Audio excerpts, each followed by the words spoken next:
Bismillahirrahmanirrahim. Assalamualaikum warahmatullahi wabarakatuh dan salam sejahtera kepada semua.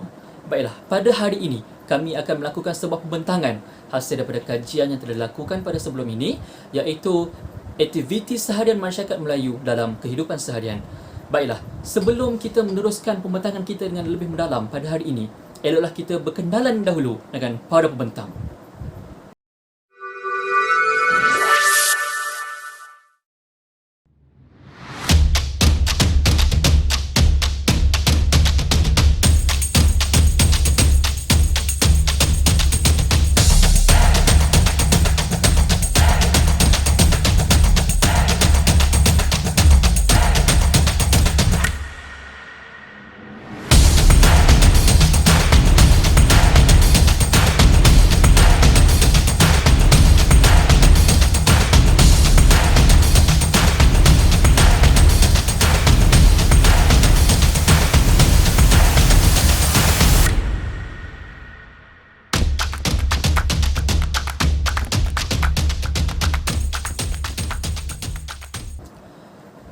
Okey, bismillahirrahmanirrahim. Assalamualaikum dan salam sejahtera kepada semua.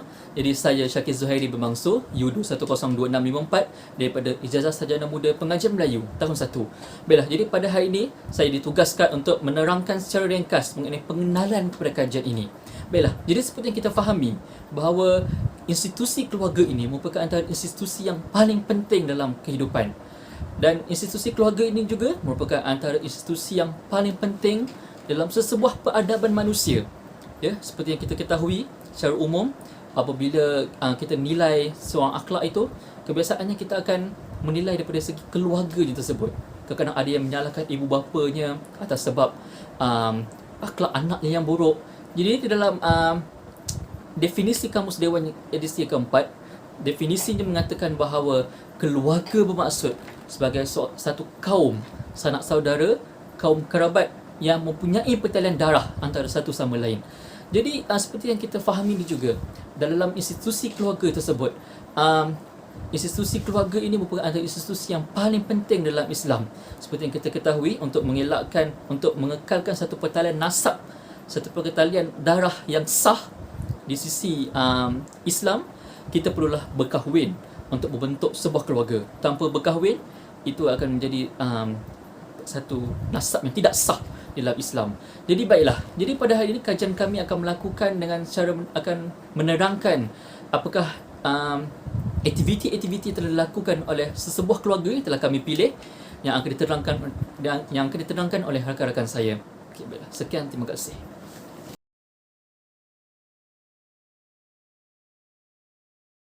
Objektif kajian kami bagi aktiviti seharian masyarakat Melayu dalam kehidupan masyarakat ialah mengenal pasti interaksi antara ahli keluarga dalam sebuah keluarga Melayu. Objektif kedua ialah merumuskan aktiviti seharian dalam sesebuah keluarga Melayu dalam aspek sosial dan rohani. Dan yang terakhir ialah menganalisis corak aktiviti seharian di dalam sebuah keluarga Melayu.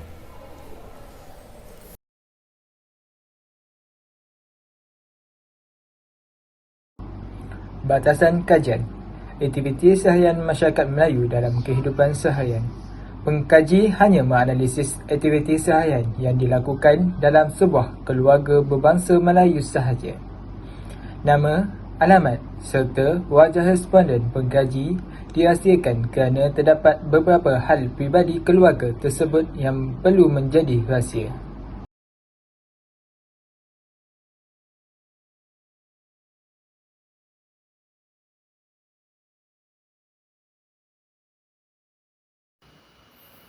Baiklah, seterusnya saya akan menyentuh berkenaan dapatan kajian yang pertama, iaitu mengenal pasti interaksi antara ahli keluarga dalam sebuah keluarga Melayu yang dikaji.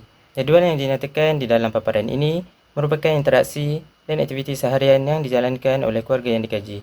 Dalam lingkungan masa 6 pagi hingga 8 pagi, mereka akan bersolat, menyiapkan diri, bersarapan dan bapa kepada keluarga ini akan menghantar anak pergi ke sekolah. Lalu bapa keluarga ini akan pergi ke tempat kerja. Dalam lingkungan masa 8 pagi hingga 2 petang, ibu keluarga ini akan membersihkan dan menguruskan rumah. Selesai membersihkan dan menguruskan rumah, ibu keluarga ini akan memasak makanan tengah hari. Dalam lingkungan masa 2 petang hingga 2:30 petang, ibu keluarga ini akan mengambil anak yang bersekolah rendah dari sekolah. Dalam lingkungan masa 2:30 petang hingga 5 petang, anak yang pulang daripada sekolah akan makan tengah hari dan berehat. dalam lingkungan masa 5 petang hingga 7 malam. Bapa keluarga ini akan pulang daripada tempat kerja dan anak-anak yang bersekolah menengah akan pulang daripada sekolah kerana mereka terlibat dengan aktiviti co-curriculum. Mereka juga akan menziarahi jiran dan beriadah. Dalam lingkungan masa 7 malam hingga 8 malam, mereka bersiap untuk makan malam dan solat maghrib dan isyak. Dalam lingkungan masa 8 malam hingga 10 malam, mereka akan makan bersama, bermain gadget, menyiapkan tugasan.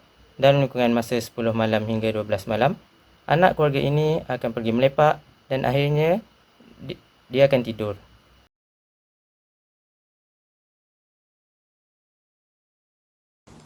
Berikut merupakan analisis corak aktiviti seharian keluarga Melayu tersebut pada waktu pagi. Pertama, bangun dari tidur yang kebiasaannya dimulakan oleh ibu, dan kemudian anak-anak yang akan dikejutkan atau bangun secara sendiri. Kemudian anak-anak akan bersiap ke sekolah dan bapa akan bersiap untuk ke tempat kerja.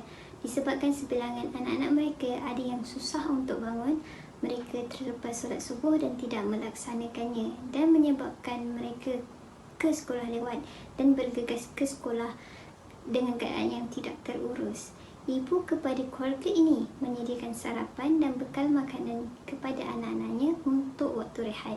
Bagi bapa pula akan menghantar anak-anak yang bersekolah rendah menaiki kereta. Bagi anak-anak yang bersekolah menengah akan menunggang motosikal masing-masing. Apabila anak-anak sudah ke sekolah, ibu keluarga ini akan membersihkan dan mengemas rumah. Dapatan kerja bagi aktiviti keluarga tersebut pada waktu petang ialah ibu keluarga ini akan menjemput anak-anak dari sekolah rendah. Setelah anak-anak itu pulang dari sekolah, mereka akan menyiapkan diri untuk makan tengah hari dan beristirahat. Anak-anak keluarga tersebut akan tidur. Kemudiannya, bapa dan anak-anak bersekolah menengah akan pulang pada sekitar jam 5 petang. Anak-anak bersekolah menengah akan mengikuti aktiviti co-curriculum selepas sekolah. Seterusnya, anak-anak mereka akan keluar bermain bersama rakan-rakan, manakala ibunya pula menziarahi jiran tetangga. Pada waktu malam, ahli keluarga mempersiapkan diri untuk solat berjemaah bersama. Solat maghrib dan isyak berjemaah, berinteraksi bersama semua ahli keluarga antara maghrib dan isyak. Melakukan aktiviti masing-masing seperti makan, menyiapkan tugasan dan bermain gadget. Salah seorang anak akan keluar melepak bersama rakan-rakannya di kedai makan dan akan pulang larut malam. Anaknya pulang ketika semua ahli keluarga sudah tidur.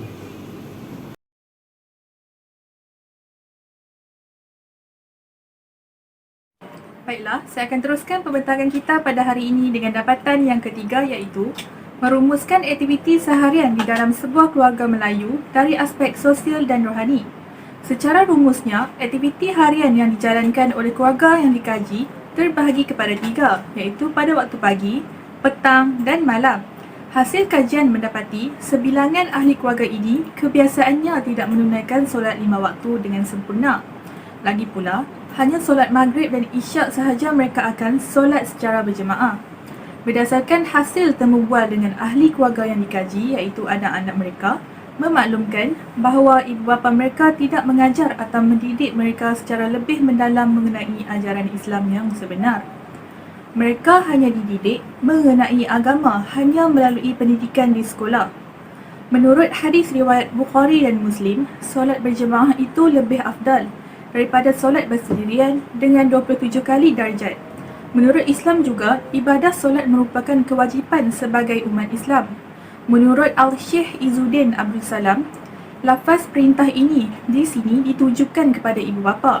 Mereka hendaklah menyuruh anak-anak mereka supaya mendirikan solat setelah mengajarnya dengan syarat dan rukun-rukun solat.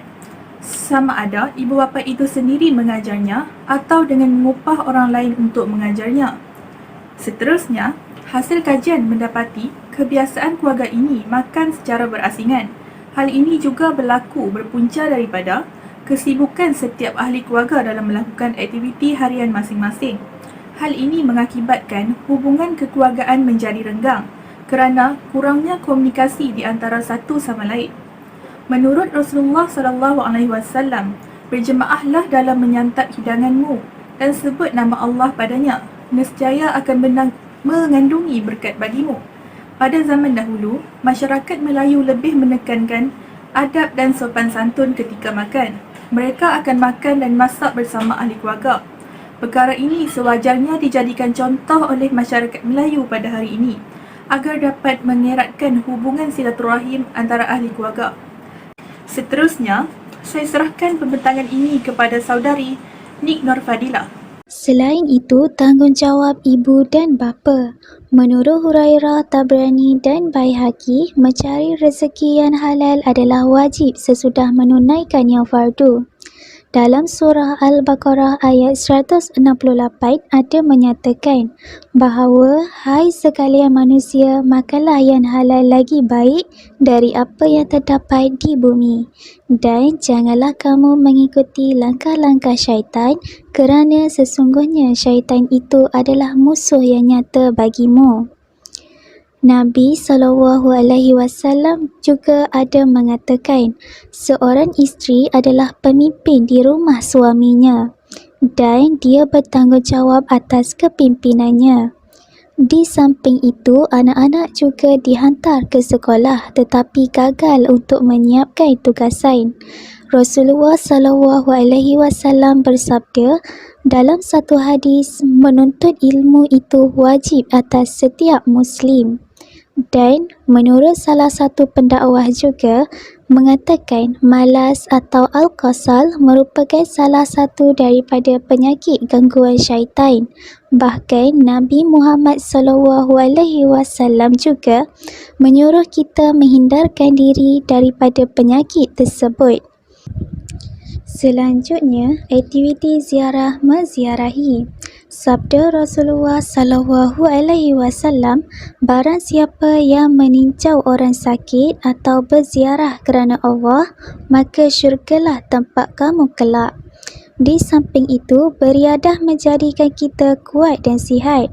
Rasulullah SAW bersabda, orang beriman yang kuat itu lebih baik dan lebih dicintai Allah daripada orang beriman lemah, dan masing-masing ada kebaikannya. Akhirnya, aktiviti bermain gadget dan melepak. Demi masa, sungguh manusia dalam kerugian kecuali orang-orang yang beriman dan mengerjakan kebajikan serta saling menasihati untuk kebenaran dan saling menasihati untuk kesabaran. Surah Al-As ayat 1 hingga 3.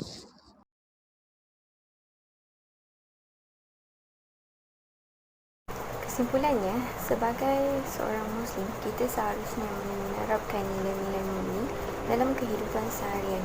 Sebagai contoh, ibu bapa bertanggungjawab dalam memberikan didikan dan menjadi contoh yang baik kepada anak-anak. Hal ini penting kerana didikan atau ajaran yang baik daripada rumah dapat membantu anak-anak untuk menempuh dunia luar. Selain itu, Islam juga telah menetapkan garis panduan kepada penganutnya untuk membina sebuah keluarga yang taat kepada perintah Allah dan bahagia. Jadi, kita hanya perlu menurut atau mematuhi garis panduan yang ditetapkan untuk mencapai sebuah kebahagiaan sama ada di dunia dan di akhirat. Sesungguhnya, wahai orang-orang beriman, peliharalah dirimu dan keluargamu daripada api neraka yang bahan bakarnya ialah manusia dan batu. Menjaganya malaikat-malaikat yang kasar keras dan tidak pernah mendurkai Allah kepada setiap apa yang diperintahkannya kepada mereka, dan juga sentiasa menurut perintah Allah. Surah At-Tahrim ayat 6. Jadi sekian saja daripada kumpulan kami. Terima kasih dan Assalamualaikum.